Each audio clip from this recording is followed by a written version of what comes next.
अच्छा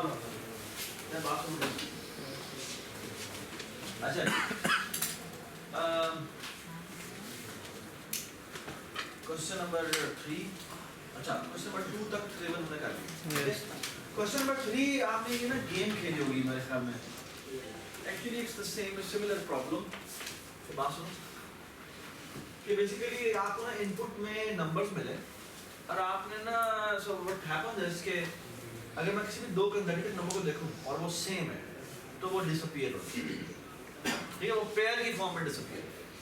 तो for example if you look at this 1 1 disappear हो जाएगा, फिर एक 1 है वो डिसअपीयर नहीं होगा, लेकिन 2 2 की वजह से ये 2 2 डिसअपीयर होंगे, फिर ये 2 2 डिसअपीयर होंगे, फिर ये डिसअपीयर होने के बाद ये 1 और ये 1 मैच हो जाएंगे, तो ये डिसअपीयर है, फिर ये 1 1 मैच हो जाएंगे और फिर ये 1 1 मैच हो जाएगा। Does it make sense? Does it make sense? मैं ये नहीं कह सकता कहना से कि अगर इवन नंबर ऑफ 1s है, इवन नंबर ऑफ 2s है, इवन नंबर ऑफ 3s है तो वो डिसअपीयर हो जाएगा। No I can't say that. Look at this example 1 2 3 1 2 3 I mean nobody disappears. Does it make sense? Does it make sense? तो disappearance तब होती है जब वो consecutive जब consecutive। Does it make sense? ठीक है, तो फिर क्या करें पूछने का कि अगर मैं अच्छा अगर कोई उससे सवाल लिखने का ऐसे सिंपल पैलिंड्रोमिक जो भी चीज होगी वो डिसअपीयर हो जाएगी। ये बात ठीक है? नहीं ऑड वगैरह तो वैसे ही खत्म होता है। ठीक है, और उससे कहा अगर ऑड अगर पैलिंड्रोम नहीं है तो वो कभी भी डिसअपीयर नहीं होगा। ये देखिए ये पैलिंड्रोम है नहीं, ये पैलिंड्रोम नहीं है लेकिन डिसअपीयर हो जाता है। Okay, so the thing is के if you look at this example ये भी आराम से कन्वर्ट हो जाएगा इनटू व्हाट, आराम से स्टैक में कन्वर्ट हो जाएगा। या आपने अगर वो स्टैक के टॉप पे जो पड़ा हुआ एलिमेंट है उससे मैच करता है तो यू पॉप इट। ठीक है, और अगर नहीं करता तो वो तुम्हारा स्टैक में पुश करो। Does it make sense? Does it make sense? ठीक है, and you repeat the process.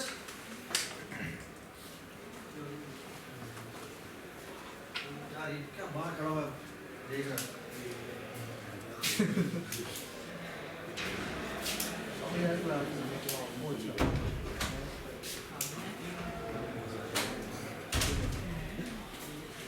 ठीक है, does it make sense? अच्छा जी आगे चलें। अच्छा अभी कुछ और सवाल है बड़े मजे के। एक सवाल है कि ना कि आपने स्टैक को रिवर्स करना। ठीक है, अच्छा स्टैक को रिवर्स कैसे करें? अच्छा आप सवाल देखिए क्या है कि आपको एक फंक्शन बनाना है जो कि स्टैक को एज ए रेफरेंस देता है। रेफरेंस का मतलब है कि उसमें चेंजेस करेंगे तो वो बाहर भी रिफ्लेक्ट होगा। ठीक है, अच्छा लेट्स से कि मैं एक स्टैक बनाता हूँ, इसमें ये वैल्यूज पड़ी हैं, लेट्स से 1 2 3। ठीक है, ये स्टैक वैल्यू और मैं चाहता हूँ कि ये रिवर्स करो। सर लिखा हुआ है बाकायदा कि you are not allowed to use any other data structure, यानी कि आपने कोई ग्लोबल अरे यूज नहीं करनी है, आपने कुछ भी यूज नहीं सिवाय आपने स्टैक के और कुछ भी यूज नहीं करना। ठीक है, ऑफ कोर्स आप एक वेरिएबल यूज कर सकते हैं। ठीक है, सो अगर मैं ये काम करूं तो सर मुझे स्टैक्स जितने मर्जी बनाए आप। ठीक है, so what could be the idea? Sir उधर से पॉप कराएं इधर पुश कर दें। चलें इस पे पुश करा देते हैं। ये हो जाएगा 1 2 3 और ये 3, तो ये एम्प्टी हो जाएगा। यस सर, तो दोबारा से डाल दें। वो बाय रेफरेंस नहीं है, फिर एक कोड बनाएंगे और क्या नाम है अगर उसमें करें तो फिर दोबारा नहीं यस। अब अगर हम दोबारा इसको साइन इसको इसमें दोबारा इंसर्ट करने की कोशिश करेंगे तो वो अलाउ नहीं है। फिर तो एक और नहीं अलाउ, मेरे पास अलाउ है। अगर इसे दोबारा पॉप करके दोबारा से पुश करेंगे तो इससे होगा कि वो सेम ऑर्डर में आ जाएगा। So what we can do is कि हम एक और स्टैक बनाते हैं, तीसरा स्टैक, और यहां से इधर डालते हैं। ये वाला 3 2 1। ठीक है, और आप इससे इसमें डालते हैं। ये बात समझ? Everybody understand? Everybody understand? तो मैं तीन stack Does it make sense? ये ना एक अच्छा इसी का वेरिएंट एक बड़ा खूबसूरत गेम है जिसे कहते हैं tower of Hanoi. Tower of Hanoi, और टावर ऑफ हनोई में क्या होता है? टावर ऑफ हनोई में बेसिकली होता ही है कि आपके पास ना रॉड्स होते हैं, और रॉड में क्या होता है? सुने बात, रॉड्स की ना लेंथ होती है। अब लेंथ तो हमने नहीं दिखानी है, अगर आप दिखाएं तो graphics.h लाइब्रेरी यूज करके आप ये दिखा भी सकते हैं। तो बेसिकली होता क्या है कि आपके पास रॉड पड़ी होती है ये 4 रॉड और आपके पास बेसिकली 3 स्टैक्स होते हैं। ये बात समझ आई? आपने करना क्या है? आपने करना है ये सारे उठा दिए, उठा के यहाँ से यहाँ रखना। The game is the following कि बेसिकली आपने यहाँ से उठा के यहाँ शिफ्ट करना है, लेकिन you can't do that directly. क्यों? क्योंकि रूल ये है किसी छोटी के ऊपर बड़ी नहीं आती। ये समझ आई बात? So the game is the following कि आप क्या करते हैं कि इसको एज ए हेल्पर के तौर पे यूज करके ये गेम खेलते हैं, ठीक है? तो रूल बड़ा सिंपल सा होगा। बेसिकली ये क्या होंगे? बेसिकली बैकएंड में ये स्टैक्स होंगे और स्टैक पर इंसर्ट करने का एक रूल होगा, और वो रूल क्या होगा? तो basically what you will going to do is, यार क्या मसला है?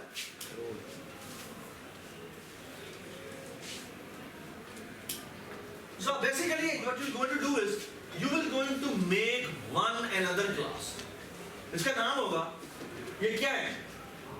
इन्हें हम क्या कहेंगे? टावर्स कहते हैं। हम टावर की एक क्लास बनाएंगे जो कि इनहेरिट होगी स्टैक से।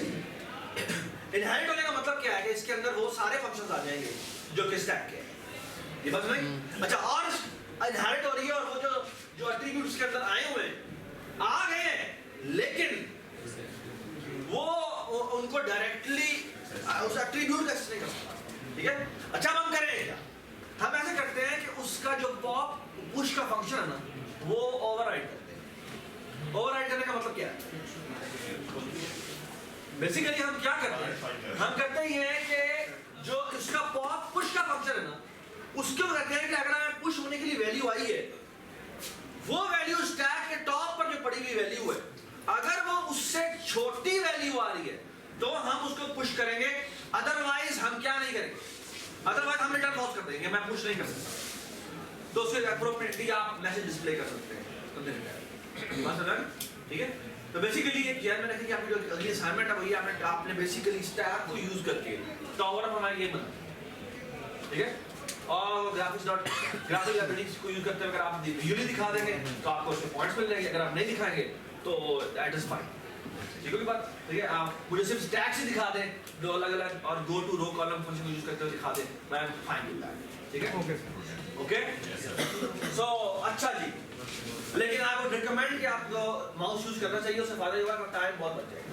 अदरवाइज आपको लिखना पड़ेगा इस स्टैक से से उठाओ और इससे इसमें पुश करो। ठीक है? तो वो तुम्हें दो इनपुट बार-बार करनी पड़ेगी, इससे इस पे डालो, इस पे डालो, तो वो तुम्हें काफी टाइम वेस्ट होगा। ठीक है? ओके। तो ये रिवर्स वाली बात समझ में आ गई आपको? ठीक है? अच्छा, इसके बाद एक और सवाल है वो ये है कि आपने बेसिकली सॉर्टिंग करनी है। ठीक है? अच्छा, सॉर्टिंग करनी है, एक स्टैक को एक फंक्शन लिखना है नाम सॉर्ट, कहना सॉर्ट स्टैक। इसको क्या पैरामीटर में पास होता है? पैरामीटर में एक स्टैक पास होता है बाय रेफरेंस। अच्छा, इसमें भी रैंडम वैल्यू दे चेंज,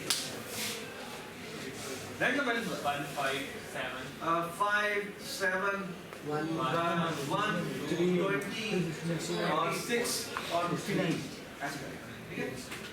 तो ये स्टैक इसमें रैंडम वैल्यूज पड़ती है। हमने करना क्या है? इसे सॉर्ट किस में करें? लेट्स से असेंडिंग में कर लेते हैं। ठीक है? असेंडिंग में कर लेते हैं, डिसेंडिंग में जिससे मर्जी करना करना। यार क्या कर रहा है तू? लेट्स से कि हमने असेंडिंग में सॉर्ट कर, ठीक है? असेंडिंग में सॉर्ट करने का मतलब क्या है? टॉप पर कौन सी वैल्यू पड़ी है? सबसे छोटी। टॉप में सबसे छोटी वैल्यू पड़ी है। ठीक है? जब बारह वैल्यू पड़ी है नहीं पड़ी। ठीक है? अच्छा, हम एक काम करते हैं। So what we will going to do is the following. So look at this please. यहाँ पे हमें छोटी वैल्यू होनी चाहिए, है ना? So हम एक काम करते हैं, ये देखो, मैं ये वैल्यू उठाता हूँ, ठीक है? और यहाँ से मैंने पुश पॉप कराया और यहाँ पे पुश कराया, ठीक है? ये 3 है, तो ये यहाँ से रिमूव हो गया। अच्छा, अब मैं अगली वैल्यू उठाता हूँ जो 6 है, और मैं देखता हूँ ये वैल्यू इससे क्या है? छोटी, ग्रेटर। ग्रेटर इसका मतलब है कि ये अभी असेंडिंग ऑर्डर में ही है। So I will go to push 6. अच्छा, अगली वैल्यू कितनी है? 20 मैं इसमें से निकालूंगा और 20 से पुश कर दूंगा। क्यों? क्योंकि रियल्स को अभी तक उसको वैलिड ही है, राइट? अच्छा, अगली वैल्यू निकाली मैंने जो है 1, ठीक है। अब 1 जो है वो यहाँ पर नहीं आ सकता। So what we're going to do is हम ये यहाँ से वैल्यू निकालते हैं और यहाँ पर क्या मतलब 20 यहाँ से निकालते हैं और यहाँ पुश करते हैं, 6 यहाँ से निकालते हैं, यहाँ पुश करते हैं, 3 यहाँ से निकालते हैं, यहाँ पुश करते हैं। हम तब तक करते रहेंगे जब तक इसका खाली नहीं होगा ना। लेट्स से कि यहाँ पर एक और वैल्यू होती -1, तो हम तब तक करेंगे जब तक स्टैक के टॉप पर कोई ऐसी वैल्यू ना हो जो कि इससे छोटी नहीं। ये बात समझ आई? आप क्या करेंगे? अब हम ये 1 यहाँ पुश करेंगे और and we start repeating the same process again, which means यहाँ पर क्या होगा, यहाँ पे 3 आ जाएगा, यहाँ पे 6 आ जाएगा, यहाँ पे 20 आ जाएगा जी। अब 7 है, 7 के लिए मुझे क्या करना पड़ेगा? 7 पे यहाँ पे लाऊंगा, नाउ अगेन 20 को मैं रिमूव करूंगा, यहाँ रखूंगा, बट से आगे मुझे कुछ भी करने की जरूरत नहीं है। Why? Because now the value is smaller than this, so I will push 7 here and I start repeating the same process again, which means 20 यहाँ आएगा, ठीक है। अब 5 को जब मैं रिमूव करूंगा तो 5 के लिए मुझे 20 को यहाँ लाना पड़ेगा, ठीक है। 7 को यहाँ लाना पड़ेगा, 6 को यहाँ लाना पड़ेगा और अब मैं 5 को यहाँ इंसर्ट करूंगा, ठीक है। And now I can keep repeating the process again. अगर ये एम्प्टी हो जाए तो इसमें बेसिकली उसका ओलेट ऑर्डर पड़ा, यहाँ से दोबारा इसमें डालें आपका stack sort. Does it make sense? Does it make sense? Okay. अच्छा बात सुने प्लीज, बात सुने प्लीज। अच्छा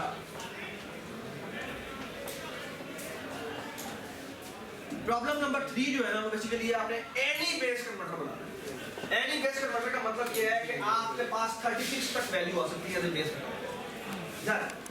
10 तक तो आपको पता है, 11 बेस का मतलब ये है कि अब 10 जो होगा वो A हो जाएगा और जो 11 होगा वो B हो जाएगा और करते करते करते 35 जो होगा वो C हो जाएगा।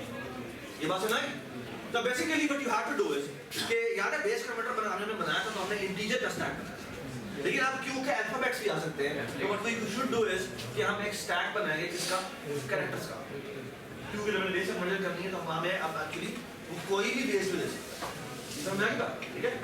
तो आप सुने बात गौर से, अगर हम रिमाइंडर लेते हैं वो 0 आए, 1 आए, 2 आए, 3 आए, 4 आए, 5 आए, 6 आए, 7 आए, 8 आए, 9 आए, तो आप क्या करें, जो भी रिमाइंडर आता है उसको ना कैरेक्टर 0 में ऐड करें, ठीक है। ये तब है जब रिमाइंडर की वैल्यू किससे किसके दरमियान में ग्रेटर देन 0 है एंड लेस देन क्या है, इक्वल टू 48 है। अच्छा अब अगले इसी तरह एल्स इफ या एल्स कर, इसके अलावा अगर कोई है तो आप ऐसा करें कैरेक्टर ए में रिमाइंडर ऐड करें। ना ना ना ना ना सिर्फ रिमाइंडर ऐड नहीं कर सकते, 10 जो है वो तो ए से 10 आगे चला जाएगा, तो इसमें से -10 भी कर सकते हैं। क्यों? क्योंकि अगर 10 रिमाइंडर आया तो 10 - 10 इज 0, ए में 0 ऐड करो तो ए है, और अगर 11 रिमाइंडर आता है तो 11 - 10 इज 1 और ए में 1 ऐड करेंगे तो क्या हो जाएगा, बी हो जाएगा। Does it make sense? Does it make sense? Okay. All right. Now here is a very important problem जो कि आपकी लैब में आपने करना है कंप्लीट। जब मैं आपको ना छोटा सा स्ट्रक्चर दिखाता हूँ, ये आपने बेसिकली एक क्लास बनानी है जिसका नाम है सर्कुलर क्यू। ओके, तो सर्कुलर क्यू के अंदर रिक्वायरमेंट क्या है, मैंने देखा कि इसमें एक छोटा सा बात है, वो एक इनकम्प्लीटनेस है, वो मैं भी कंप्लीट करता हूँ क्या मसला। अच्छा basically what do we want, यार क्या देखा मसला क्या था, नीचे को देखता है, नीचे क्या लग रहा है, ये तो बेटर हो ही जा रहा है। ओके जी साइलेंट प्लीज साइलेंट, तो भी देना शुरू हो गया। तलाशे घूम, ओके तलाशे घूम। या सुबह बात से जाता हूं, खामोश please. Okay now look at, अच्छा आप छोटा सा पॉइंट वो ये शुरू में ना बेसिकली हमने क्या बात की थी कि हमने क्यू बनानी है। अब क्यू में ना एक इम्पॉर्टेंट बात यह है कि अगर हम बिल्कुल वही इंप्लीमेंट करें जो हमने स्टैक की इंप्लीमेंटेशन की थी, तो उसमें एक बड़ा सा मसला है। और वो मसला ये है कि अगर मैं फॉर एग्जांपल पुश कराता जाऊँ तो साइज के ऊपर मैं इंक्रीमेंट कर देता हूँ, लेकिन जब मैं पॉप कराने लगूंगा तो मुझे 0th इंडेक्स पे रिमूव करना। तो 0th इंडेक्स पे रिमूव करते तो होता है कि मुझे सारे एलिमेंट्स को ऊपर की तरफ शिफ्ट करना है, ठीक है। अच्छा, अब ऊपर की तरफ शिफ्ट करने का मतलब ये है, नुकसान ये है कि ना कि हमारी जो कम्प्लेक्सिटी है वो अफेक्ट होती है, ठीक है ना। तो वो हमें पूरी की पूरी ऊपर शिफ्टिंग करनी पड़ती है जो कि बहुत कॉस्ट है। उसको हमने ठीक करने के लिए क्या किया, हमने बेसिकली दो वेरिएबल रखे, एक था फ्रंट और एक था रेयर, ठीक है। अच्छा, ये ना छोटी सी कंफ्यूजिंग चीज़ और इतनी और बहुत इंपॉर्टेंट है, ठीक है। ये प्रोग्राम इतना मुश्किल नहीं है लेकिन इसने मुझे अभी भी खपा कर दिया, ठीक है, लेकिन बस हो गया। अच्छा, basically what you should do is कि तुम ना रेयर और फ्रंट शुरू में इसको 0 के साथ, ठीक। अच्छा, अब होगा क्या, जब मैं वैल्यू इंसर्ट कर रहा हूँ तो मैं रेयर पे इंसर्ट कर रहा हूँ, तो बेसिकली रेयर पे इंसर्शन होती है। तो फॉर एग्जांपल मैंने इंसर्ट की इंसर्ट आ गया और रेयर में मैं इंक्रीमेंट कर देता हूँ, तो रेयर जो है वो अब यहाँ, ये समझ आएगा। अब थोड़ा सा गौर से देखा, लेट्स से कि मैंने क्यूब बनाई है 1 2 3 और ये 4 है, ठीक है। अच्छा, आप सुने बात गौर से, मैंने एक वैल्यू इंसर्ट की 2 3 और ये 4 वैल्यू इंसर्ट, ठीक है। तो रेयर मेरा यहाँ पर आता है। अच्छा, आप सवाल ये कि अब जब मैं वैल्यू 4 इंसर्ट करूंगा तो इंसर्ट कैसे काम करता है, पहले वो इंसर्ट करता है उस इंडेक्स पे, फिर रेयर में इंक्रीमेंट करता। अब मसला ये है कि जब मैं रेयर में इंक्रीमेंट करूंगा तो वो तो यहाँ आ जाएगा, अब यहाँ नहीं हो सकता। तो बेसिकली मैं करना पड़ेगा मॉड लेना पड़ेगा कैपेसिटी से, ठीक है।